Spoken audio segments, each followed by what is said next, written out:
सोचिए एक ऐसा सीरियल किलर जिसके पास ना बंदूक है ना चाकू, बल्कि उसका हथियार है एक साधारण सा इंजेक्शन। वो इतनी सफाई से खून करता है कि पोस्टमार्टम में भी पकड़ा नहीं जाता। उस कातिल को पकड़ने के लिए पुलिस ऑफिसर खुद एक जाल बिछाता है। अब सवाल ये है कि लास्ट में जीत किसकी होगी, कानून की या उस खामोश साइकोपाथ की? देखेंगे आज की कहानी में। कहानी की शुरुआत में हम स्टैनली को देखते हैं। वो अपने घर में पत्नी और 2 बच्चों के साथ बैठकर एक पुरानी मूवी देख रहा था। तभी स्टैनली को शायद उसके बॉस का फोन आता है और वो किनारे जाकर बात करता है। इसके बाद वो पत्नी को बताता है कि कुमार सर ने उसे बुलाया है, इसलिए उसे बाहर जाना होगा और लौटने में देर हो सकती है। लेकिन स्टैनली घर से निकलकर अपनी गाड़ी में एक दूसरी लड़की को लेकर कहीं निकल पड़ता है। स्टैनली को पुराने तमिल गाने सुनना बहुत पसंद है। गाड़ी चलाते समय वो लड़की से पूछता है, तुमने आने के बारे में पहले क्यों नहीं बताया? लड़की कहती है कि दरअसल दीपू कल शाम को आएगा, मगर अगर वो घर पर होता तो मेरा निकलना मुश्किल हो जाता, इसीलिए मैंने तुम्हें फोन किया। स्टैनली बताता है कि उसने लॉज वालों से अगले हफ्ते के लिए कमरा मांगा था। अब चलो देखते हैं आज कमरा मिलता है या नहीं। फिर वो लड़की किराए के घर के बारे में पूछती है। स्टैनली कहता है, हाँ मैंने पता किया है, लेकिन वहाँ कुछ दिक्कत है, इसीलिए मैं दूसरा घर ढूंढ रहा हूँ। तब तक हमें लॉज में ही रहना होगा। स्टैनली आगे कहता है कि सबसे बड़ी समस्या ये है कि मैं अपनी पत्नी से डिवोर्स की बात कैसे करूँ। मैंने अब तक उसे तुम्हारे बारे में कुछ नहीं बताया, लेकिन तुमने तो घर पर चिट्ठी लिख दी है ना? लड़की कहती है, हाँ मैंने चिट्ठी लिख दी है, पर तुम्हें जल्दी घर ढूंढना होगा। आसान शब्दों में कहे तो लड़की अपना घर छोड़कर भाग आई है और स्टैनली अपनी पत्नी को तलाक देना चाहता है। इसके बाद वो दोनों एक लॉज में जाकर कुछ प्राइवेट मोमेंट बिताते हैं। कुछ देर बाद लड़की स्टैनली से कहती है कि बाबू की मौत के बाद उसने कभी शादी के बारे में नहीं सोचा था, लेकिन स्टैनली से मिलने के बाद उसका फैसला बदल गया। वो उम्मीद करती है कि उसका भी एक प्यारा परिवार होगा।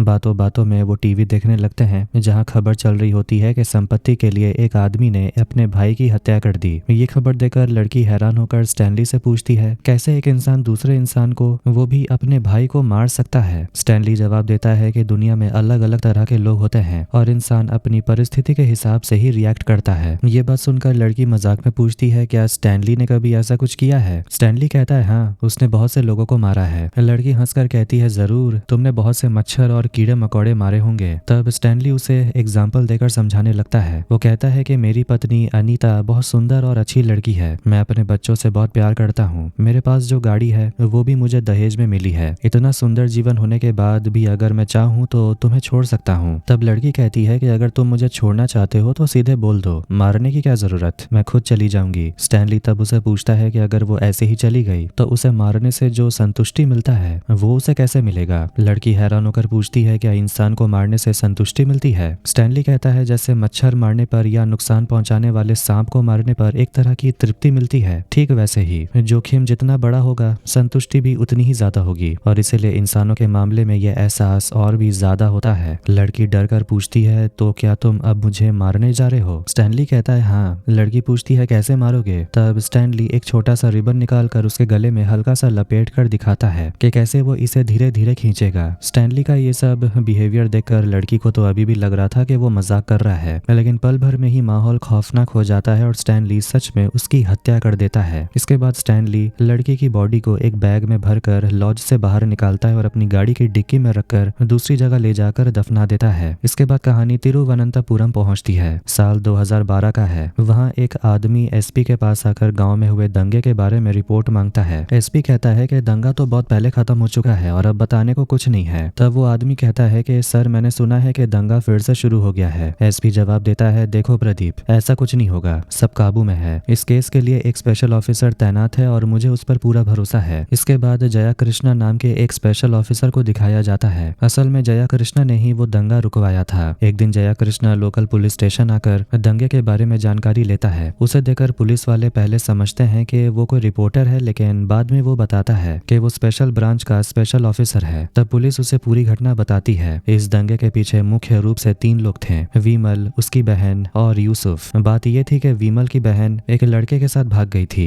बाद में विमल ने कहीं सुना कि यूसुफ ही उसकी बहन को लेकर भाग गया था। विमल आर्मी में था, तो उसने गांव आकर कुछ लोगों को इकट्ठा किया और यूसुफ पर हमला कर दिया, जबकि उस समय यूसुफ गांव में मौजूद भी नहीं था। बाद में जब यूसुफ को पता चलता है कि विमल और उसके दोस्तों ने उसके घर पर हमला किया था, तो वो भी अपने दोस्तों को इकट्ठा करता है और विमल के घर पर हमला कर देता है। इस तरह एक छोटी सी लड़ाई बहुत बड़ी बन जाती है और ये एक धार्मिक दंगे का रूप ले लेती है। असली सच ये था कि यूसुफ खुद नहीं जानता कि विमल की बहन कहाँ है। वो लड़की अभी भी लापता है। इसके बाद जया कृष्णा इस केस से जुड़े जुड़े हर इंसान से अलग अलग पूछताछ शुरू करता है। सब लोग अपनी अपनी सोच के हिसाब से जवाब देते हैं। इस केस में एक पुजारी भी शामिल था। उसका दावा था कि उसने अपनी आंखों से विमल की बहन और यूसुफ को एक साथ देखा था, लेकिन असल में पुजारी खुद भी पूरी तरह पक्का नहीं था। दूर से वो आदमी बस यूसुफ जैसा लग रहा था। इसके बाद एक पुलिस ऑफिसर जया कृष्णा को बताता है कि लोगों की बातों से इतना समझ आ गया है कि लड़की किसी और के साथ भागी थी। उसका फोन नंबर साइबर सेल को दे दिया गया है, कोई भी जानकारी मिलने पर वो बताएंगे। फिर जया कृष्णा और उसकी टीम विमल के घर जाकर उसे समझाने की कोशिश करते हैं। वो कहते हैं कि केस की अच्छे से इन्वेस्टिगेशन की गई है। यूसुफ तुम्हारी बहन को लेकर नहीं भागा है, इसमें कोई और शामिल है जिसकी लोकेशन तमिलनाडु में दिख रही है। वो विमल से गुजारिश करते हैं कि अब और झगड़ा ना करे, बाकी पुलिस देख लेगी। लेकिन विमल और उसके दोस्त मन ही मन तय करते हैं कि वो खुद उस आदमी को पकड़ेंगे जो उसकी बहन को लेकर भागा था। ठीक उसी समय पुलिस विभाग में काम करने वाला एक आदमी विमल को फोन करके कुछ जानकारी देता है। वो बताता है कि पुलिस ने एक आदमी का पता निकाला है और वो वहां जा रही है। ये खबर सुनकर विमल और उसके दोस्त फैसला करते हैं कि पुलिस के पहुंचने से पहले वो वहां जाकर अपने तरीके से सच उगलवाएंगे। दूसरी तरफ जया कृष्णा और उसकी टीम का सदस्य आनंद उस आदमी के पते की ओर निकलते हैं। इधर विमल और उस दोस्त तमिलनाडु के एक गांव में जाकर एक आदमी का पीछा करने लगते हैं। उन्हें शक था कि यही उनकी बहन को लेकर भागा होगा। वो जानबूझकर उस आदमी के साथ एक छोटा सा एक्सीडेंट करते हैं और उसे पीटते हुए एक सुनसान जगह ले जाते हैं। वो पूछते हैं हमारी बहन कहाँ है। वो आदमी डरते हुए पूछता है वो लोग है कौन और किसकी बहन की बात कर रहे हैं। फिर भी विमल और उसके दोस्त उसे मारते रहते हैं। उधर जया कृष्णा और आनंद उस आदमी के बारे में जानकारी जुटाते हैं कि उसका घर कहाँ है और वो कौन है। तभी उस आदमी के दोस्तों को पता चलता है कि कोई उनके दोस्त को पीट रहा है। खबर मिलते ही जया कृष्णा और आनंद उस तरफ दौड़ते हैं। पुलिस को आते देखकर विमल और उसके दोस्त वहां से भाग जाते हैं। कुछ समय बाद जया कृष्णा हॉस्पिटल जाकर घायल आदमी को विमल की बहन की फोटो दिखाता है। वो आदमी कहता है सर मैं सच कह रहा हूँ, मैं इस लड़की को नहीं जानता, वो लोग मुझे यही फोटो दिखाकर मार रहे थे। वो जया कृष्णा को एक फोन नंबर दिखाकर पूछता है ये नंबर तो तुम्हारे नाम पर ही है ना। आदमी बताता है सर ये नंबर मेरा नहीं है, मेरे कजन का है, उसने मेरी आईडी प्रूफ इस्तेमाल करके सिम लिया था। वो आगे बताता है कि 7-8 महीने पहले ही उसकी कजन एक लड़के के साथ भाग गई थी। वो कहाँ गई किसके साथ गई कुछ नहीं पता। उसकी कजन का नाम सेल्वी था। सेल्वी के बारे में और जानकारी पाने के लिए Jaya Krishna local police station जाता है। वहाँ पुलिस बताती है कि स्टीफन ने जो कहा वो सच है। सेल्वी के परिवार को एक चिट्ठी मिली थी जिसमें लिखा था कि वो एक लड़के के साथ भाग रही है। घर छोड़ने के बाद उन दोनों के फोन बंद हो गए, जबकि लड़की एडल्ट थी और अपनी मर्जी से गई थी, इसीलिए पुलिस ने कोई बड़ा केस नहीं बनाया। इसके बाद जया कृष्णा जानना चाहता है कि सेल्वी जिस लड़के के साथ भागी थी उसका फोन नंबर क्या है। पुलिस ऑफिसर बताता है कि उन्होंने उस नंबर की जांच की थी लेकिन वो पता फेक निकला और नंबर केरला का था। इस बात को पक्का करने के लिए जया कृष्णा और आनंद उस पते पर जाते हैं। वो नंबर सिंधु नाम की एक लड़की के नाम पर रजिस्टर्ड था। सिंधु की माँ बताती है सर मेरी बेटी तो 1 साल पहले ही एक लड़के के साथ भाग गई थी, वो किसके साथ है कहाँ है मुझे भी कुछ नहीं पता। इसके बाद जया कृष्णा अपने एसपी के पास जाकर केस की जरूरी बातें समझाता है। वो कहता है कि जब पुलिस किसी भागी हुई लड़की के घर जांच करने जाती है तो पता चलता है कि वो किसी लड़के के साथ भागी है, लेकिन जब उस लड़के का नंबर ट्रैक करते हैं तो वो किसी दूसरी लड़की के नाम पर निकलता है। फिर जब उस लड़की के घर जाते हैं तो पता चलता है वो भी किसी लड़के के साथ भाग गई है। इस तरह ये चक्कर मतलब कि ये लूप केरला और तमिलनाडु के बीच बार बार चलता रहता है। हैरान करने वाली बात यह है कि उन भागी हुई लड़कियों का क्या हुआ ये कोई नहीं जानता। गायब होने वाली सभी औरतें या तो डिवोर्सी थी या तो विधवा। उनके घर वालों को लगा कि ये औरतें जहाँ भी हैं सुखी हैं, इसलिए उन्होंने या पुलिस ने इन केसेस को सीरियसली नहीं लिया। एसपी पूछते हैं क्या ये किसी एक इंसान का काम है या किसी गैंग का। जया कृष्णा कहता है उसे लगता है ये किसी एक ही आदमी का काम है क्योंकि सबका तरीका एक जैसा है। उसे शक होता है कि शायद ये कोई सेक्स रैकेट है जहाँ लड़कियों को प्यार में जाल में फंसाकर कहीं बेच दिया जाता है। एसपी इस केस को गहराई से जांच करने का हुक्म देता है। इसके बाद एक दिन बॉबी नाम का एक आदमी स्टैनली के घर आता है। बॉबी की एक गहनों की दुकान थी। कुछ दिन पहले काम के लिए वो अपने घर साइनाइड लेकर आया था। उसके पड़ोस के कुत्ते ने वो साइनाइड चाट लिया और तुरंत मर गया। इसके बाद उस कुत्ते का मालिक केस कर देता है। उसी मामले में मदद लेने के लिए बॉबी स्टैनली के पास आता है। साइनाइड का नाम सुनते ही स्टैनली के दिमाग में एक बुरा विचार आता है। वो बॉबी से कहता है ठीक है मैं उस आदमी से बात कर लूंगा। उसी रात स्टैनली एक केमिकल की दुकान पर जाता है और गहनों की नकली लाइसेंस दिखाकर साइनाइड खरीद लेता है। साइनाइड का असर चेक करने के लिए वो खाने में थोड़ा सा जहर मिलाकर एक भिखारी को देता है। कुछ ही देर में उस भिखारी की मौत हो जाती है। ये देखकर स्टैनली के दिमाग में और भी खौफनाक आइडिया आता है। पहले वो लड़कियों का गला घोट कर उन्हें मारता था, लेकिन साइनाइड के इस्तेमाल से अब उसे इतनी मेहनत नहीं करनी पड़ेगी। अगली सुबह स्टैनली एक मैरिज ब्रोकर के पास जाता है और कहता है मेरे एक बड़े भाई हैं जिनका तलाक हो चुका है, उनके लिए हमें लड़की चाहिए। अगर कोई रिश्ता हो अच्छा सा तो बताइएगा। लड़की तलाकशुदा या विधवा हो तो भी कोई दिक्कत नहीं है। तब ब्रोकर स्टैनली को कुछ औरतों की तस्वीरें दिखाता और कहता है ये तुम अपने भाई को दिखाकर बताना। इसके बाद दिखाया जाता है कि स्टैनली उन तस्वीरों में से एक औरत को चुनता है और जहां वो काम करती थी वहां पहुंच जाता है। वो औरत एक कपड़े के दुकान में काम करती थी। स्टैनली लगभग एक हफ्ते तक उसका पीछा करता है। आखिर में जब वो औरत उसे टोकती है तब स्टैनली कहता है कि वो उससे शादी करना चाहता है, लेकिन वो लड़की स्टैनली में कोई दिलचस्पी नहीं दिखाती। इसके बाद स्टैनली अपने पुराने ठिकाने पर वापस आता है और एक डायरी में उस औरत का स्केच बनाने लगता है। असल में स्टैनली जिन औरतों को मार देता है उन सब की तस्वीर वो अपनी डायरी में बनाकर रखता है। शायद कपड़ों की दुकान वाली उस लड़की को भी वो मार चुका था। इसके बाद वो तस्वीरों में से एक और औरत को चुनता है। फिर स्टैनली की कुछ और चालाकियां दिखाई जाती हैं। वो अक्सर तलाकशुदा या विधवा औरतों को ही अपना निशाना बनाता था और बार बार तमिलनाडु और केरल के चक्कर लगाता था। स्टैनली आमतौर पर 2 हफ्ते तक किसी लड़की का पीछा करता था और ऐसा नाटक करता था जैसे वो उसे बहुत प्यार करता है। धीरे धीरे दोस्ती करके वो अपने बारे में झूठी कहानियां सुनाता था। कभी कहता था कि उसका तलाक होने वाला है, कभी कहता था कि तलाक हो चुका है, तो कभी कहता था कि उसकी पत्नी मर चुकी है। वो बार बार अपना नाम और धर्म बदल लेता था। जब लड़कियां स्टैनली के प्यार में पड़ जाती थी तब वो उन्हें लॉज में ले जाकर उनके साथ शारीरिक संबंध बनाता था। संबंध बनाने के बाद एक हफ्ते के अंदर स्टैनली उन लड़कियों को साइनाइड मिली हुई एक गोली देता था और कहता था ये प्रेगनेंसी रोकने की दवा है। वो उन्हें भरोसा दिलाता था कि शादी के बाद वो एक सुंदर परिवार शुरू करेंगे। वो गोली खाने के बाद लड़कियां अलग अलग बस स्टैंड के टॉयलेट में मर जाती थीं। इस तरह स्टैनली एक के बाद एक कई औरतों के साथ यही करता रहा। इसके बाद एक जांच के दौरान जया कृष्णा और आनंद एक आदमी के घर पहुंचते हैं जिसका नाम विजू था। एक फोन नंबर ट्रैक करते हुए जया कृष्णा वहां पहुंचा था। विजू बताता है सर ये नंबर तो मेरी माँ का है और कुछ दिन पहले उनका फोन खो गया था। जब जया कृष्णा पूछता है कि क्या उनके परिवार की कोई लड़की गायब है तो विजू मना कर देता है। जया कृष्णा को ये बात थोड़ी अजीब लगती है। इसके बाद वो अब तक गायब हुई सभी लड़कियों के फोन नंबर ट्रैक करने के लिए बोलता है। असल में स्टैनली जिन लड़कियों को मारता था उनके फोन अपने पास रखकर स्विच ऑफ कर देता था। जया कृष्णा को उम्मीद थी कि अगर किसी गायब लड़की का फोन अचानक ऑन हुआ तो कातिल पकड़ा जाएगा। दूसरी तरफ स्टैनली एक और औरत को अपने प्यार के जाल में फंसा लेता है। इधर जया कृष्णा एसपी को सलाह देता है कि जबकि ये केस तमिलनाडु और केरला दोनों जगह फैला है, इसीलिए तमिलनाडु से भी एक पुलिस ऑफिसर को टीम में शामिल करना होगा। एसपी जिस ऑफिसर को अपॉइंट करते हैं वो कोई और नहीं बल्कि स्टैनली खुद है। यानी स्टैनली असल में एक पुलिस ऑफिसर है। वो तमिल और मलयालम लैंग्वेज दोनों जानता है। यहाँ एक फ्लैशबैक सीन में दिखाया जाता है कि स्टैनली ने दिव्या नाम की एक लड़की को भी अपने जाल में फंसाया था और उसे बस स्टैंड के बाथरूम में वहीं जहरीली गोली खाने के लिए भेजा था। प्रेजेंट में जया कृष्णा, आनंद और स्टैनली मिलकर गायब लड़कियों के केस की जांच कर रहे होते हैं। बातों बातों में स्टैनली बताता है कि वो बॉर्डर इलाके में रहता है। बातचीत से स्टैनली समझ जाता है कि जया कृष्णा फोन ट्रैक करवा रहा है। उसके पास हाल ही में मरी हुई लड़कियों का फोन था जिसे वो तुरंत ले जाकर तोड़ देता है। तभी आनंद जया कृष्णा को फोन करके बताता है कि जिस गांव में एक लड़की का फोन ऑफ हुआ था वहां के बस स्टैंड के टॉयलेट में किसी की लाश मिली है। रिकॉर्ड के हिसाब से वो एक अज्ञात,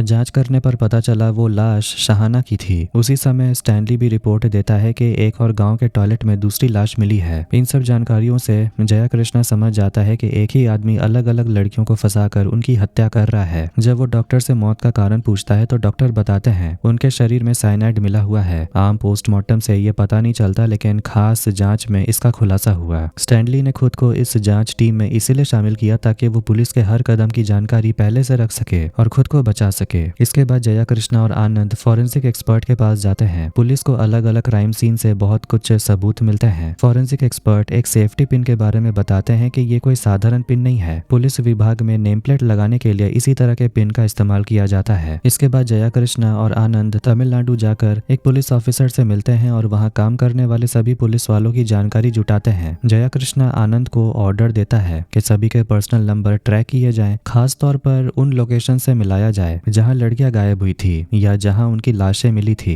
कुछ देर बाद साइबर क्राइम विभाग से फोन आता है कि हाल ही में एक गायब लड़की का फोन ऑन हुआ है। ये खबर मिलते ही जया कृष्णा, आनंद और टीम उस लोकेशन की ओर निकलते हैं। एक कॉलोनी में पहुंचकर जब उस नंबर पर फोन किया गया तो एक घर के अंदर घंटी बजी। वो घर मणि नाम के एक कांस्टेबल का था। तलाशी लेने पर बिस्तर के नीचे से एक फोन मिलता है। ये देखकर मणि की पत्नी तुरंत अपने पति को फोन लगाती है लेकिन उसका फोन स्विच ऑफ आता है। ठीक उसी समय स्टैनली वहां पहुंचता है क्योंकि स्टैनली भी उसी कॉलोनी में रहता था। जया कृष्णा स्टैनली को एक तरफ ले जाकर समझाता है कि गायब लड़की का फोन मणि के घर पर मिला और सारे सबूत उसी की तरफ इशारा कर रहे हैं। स्टैनली नाटक करते हुए कहता है कि वो मणि को अच्छे से जानता है, वो ऐसा काम नहीं कर सकता। जया कृष्णा जवाब देता है कि किसी के अंदर का चरित्र कोई नहीं जानता, मणि के मिलने पर ही सच पता चलेगा। पर दोस्तों, भयानक सच ये था कि उस सुबह स्टैनली ने चालाकी से मणि को एक जगह बुलाकर उसकी हत्या कर दी थी। केस को भटकाने के लिए उसने एक लड़की का फोन मणि के घर पर छिपा दिया था। बाद में जया कृष्णा एसपी से मिलकर मायूस होकर कहता है कि इतने लंबे इन्वेस्टिगेशन के बाद भी हम असली कातिल को पकड़ नहीं पाए। एसपी कहते हैं कि अब तो केस सुलझ गया है, इसे अब छोड़ दो। लेकिन जया कृष्णा उन्हें कुछ बातें समझाना शुरू करता है। उसी बातचीत के बीच हमें स्टैनली के बारे में कुछ और बातें पता चलती हैं। पता चलता है जब स्टैनली छोटा था तब उसके दादाजी उसे हंटिंग पर ले जाते थे।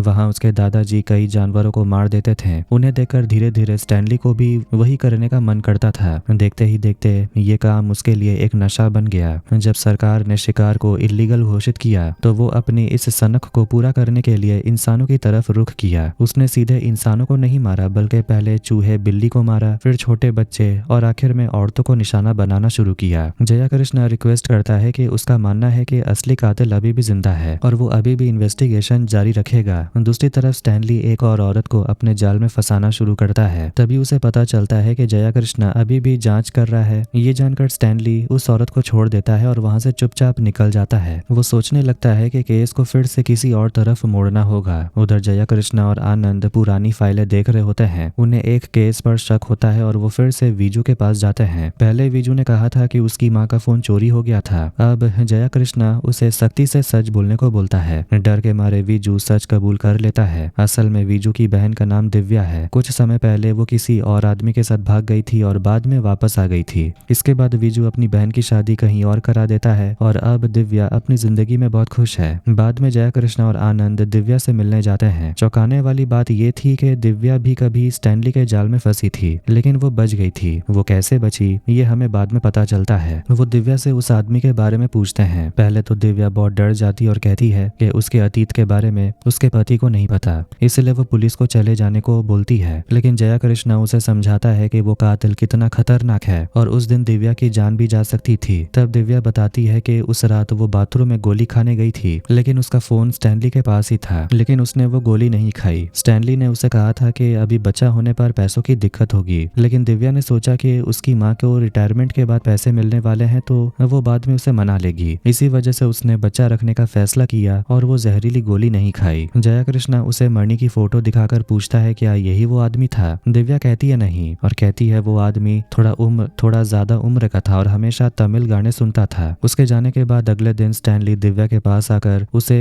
और उसके होने वाले बच्चे को जान से मारने की धमकी देता है। दरअसल जया कृष्णा ने पहले ही कहा था कि वो अगले दिन एक स्केच आर्टिस्ट को लेकर आएगा ताकि खूनी का चेहरा बनाया जा सके। इसी डर के वजह से दिव्या जया कृष्णा को फोन करके झूठ बोलती है कि उसके पति को सब पता चल गया है और वो अब कोई मदद नहीं कर सकती। जया कृष्णा बहुत निराश हो जाता है। इसके बाद वो और आनंद उस गाँव के बस स्टैंड जाकर एक कंडक्टर को दिव्या की फोटो दिखाते हैं। कंडक्टर कहता है उसने इस लड़की को कई बार एक आदमी के साथ देखा है। जया कृष्णा उस कंडक्टर को लेकर स्केच बनवाने उसके घर जाता है। उसी समय स्टैनली फोन करके अपडेट मांगता है और जया कृष्णा उसे सब सच बता देता है। ये सुनकर स्टैनली अपनी बंदूक लेकर वहां पहुंचने का फैसला करता है कि अगर कुछ गड़बड़ हो गई तो वो सबको मार देगा। वहां स्केच तैयार हो जाता है, तभी स्टैनली वहां पहुंचता है। स्केच देखकर वो हैरान रह जाता है क्योंकि वो स्केच उसका नहीं बल्कि किसी और का था। उसे चैन मिलता है कि शायद कंडक्टर ने किसी और को देखा होगा। तभी वो कंडक्टर स्टैनली से कहता है मैंने शायद आपको कहीं देखा है। स्टैनली बहाना बनाकर बात टाल देता है। अगले दिन स्टैनली एक और औरत से मिलता है और कहता है कि उसने रात के लिए रूम बुक किया है। वो औरत मान जाती और अपनी बेटी से कहती है वो रात को देर से आएगी। रात में जब वो लॉज में पहुंचते हैं तो कर्मचारी आईडी प्रूफ मांगता है। स्टैनली हैरान होता है क्योंकि पहले कभी आईडी नहीं मांगी गई थी। कर्मचारी बोलता है कि पुलिस के कड़े आदेश हैं। जब वो कमरे में होते हैं तभी वो कर्मचारी दरवाजा खटखटाता है। वो बोलता है उसे पता चल गया है कि स्टैनली पुलिस में है और वो मदद मांगता है। वो बताता है कि उसकी बेटी कुछ महीनों से लापता है और उसे स्टैनली को उसकी फोटो दिखाता है। हकीकत ये थी कि स्टैनली उस लड़की को पहले ही मार चुका था। इधर जया कृष्णा के पास फोन आता है कि स्केच वाले आदमी को कहीं देखा गया है। खबर मिलते ही वो तुरंत वहां से निकलता है। कुछ देर बाद स्टैनली लॉज के रिसेप्शन पर उस कर्मचारी से बात करने आता है, लेकिन वहाँ कोई नहीं मिलता। तभी अचानक जया कृष्णा वहाँ पहुंच जाता है और स्टैनली से पूछता है कि वो यहाँ क्या कर रहा है। स्टैनली झूठ बोलता है कि वो स्पेशल क्रिमिनल ब्रांच के किसी केस के सिलसिले में आया था और ऊपर के कमरे में एक और पुलिस वाला है। जया कृष्णा कहता है वो भी उसी खूनी को ढूंढने आया है और स्टैनली को एक स्केच देकर कहता है अगर ये आदमी दिखे तो बताना। स्टैनली जब ऊपर जाकर उस कागज को खोलता है तो उसके पैरों तले जमीन खिसक जाती है। उस कागज पर स्टैनली का ही स्केच बना था। कहानी फ्लैशबैक में जाती है। असल में कंडक्टर की बातों के आधार पर जया कृष्णा और आनंद ने सबसे पहले स्टैनली का ही स्केच बनाया था। जया कृष्णा समझ गया था कि स्टैनली वहां आएगा, इसलिए उसे गुमराह करने के लिए जानबूझकर दूसरा स्केच दिखाया गया ताकि उसे रंगे हाथों पकड़ा जा सके। इसके बाद जया कृष्णा